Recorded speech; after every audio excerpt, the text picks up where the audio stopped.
Yo, what's going on everybody? Today I'm going to be discussing the PlayStation 5. Oh, some sweet juicy stuff here, so let's hop right into it.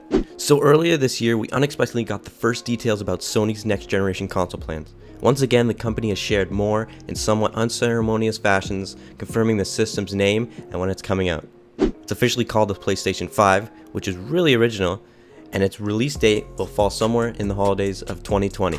While there still is no word on how the PlayStation 5 will be priced, Sony did also share the first details on new features available in its controller, not yet called the DualShock 5, and more about the disc it uses, ray tracing support, SSDs, UI features, and other aspects of the system. So here's what we learned so far.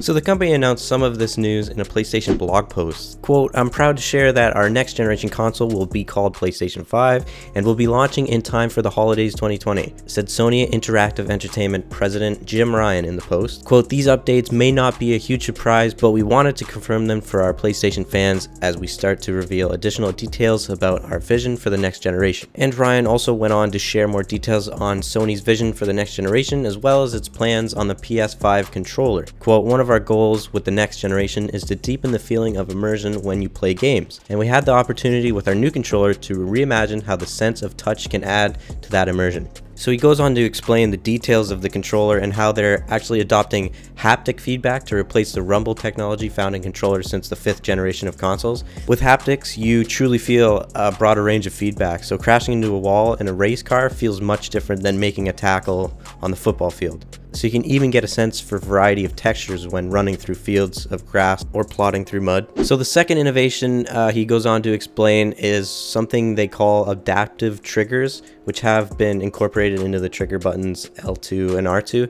Developers can program the resistance of the triggers so that you can feel the tactile sensation of drawing a bow and arrow or accelerating an off-road vehicle through rocky terrain. In combinations with the haptics, this can provide a powerful experience that better simulates various actions. Now in this blog post, he goes on to say that game creators have actually started to receive early versions of this new controller. So it'll be cool to see how the game developers decide to utilize these new functions. Now Sony shared more details on the PS5 in an interview with Wired. Similar to how it revealed the first PS5 information earlier this year, the company reassured fans, for example, that the hard drive seen in current gen consoles is out and the faster, more efficient solid state drive is in. More new details include the PS5 will include a disk drive for physical games and 4K Blu-rays. PS5 disc will have a capacity of 100 gigabytes. Game installation is mandatory, but the console will allow you to just install a multiplayer campaign, for example, or install the entire game and then delete the single player portion once you're done. The controller doesn't have a name yet, but contains an improved speaker, USB-C connectivity, and a larger capacity battery. There is also ray tracing acceleration in the GPU hardware.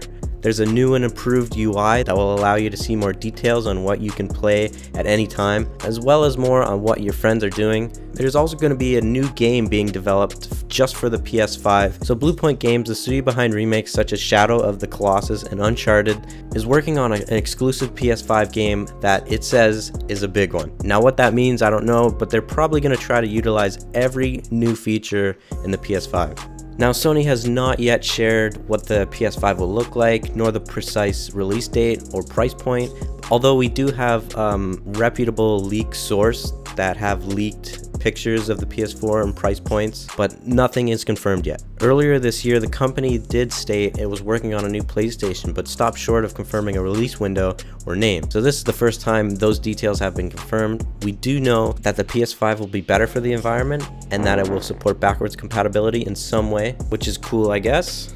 So yeah, that's pretty much all the information we have on the PS5 right now. Give me a comment down below what you think of this new console, and with Xbox coming out with Scarlet and Google coming out with Stadia, which would you prefer? And as always guys, please leave a like if you enjoyed this video and subscribe for more content like this. And I have a Twitch channel, so go follow me over there, link in the description for everything I have talked about. So yeah, that's it. See you in the next one, and peace out.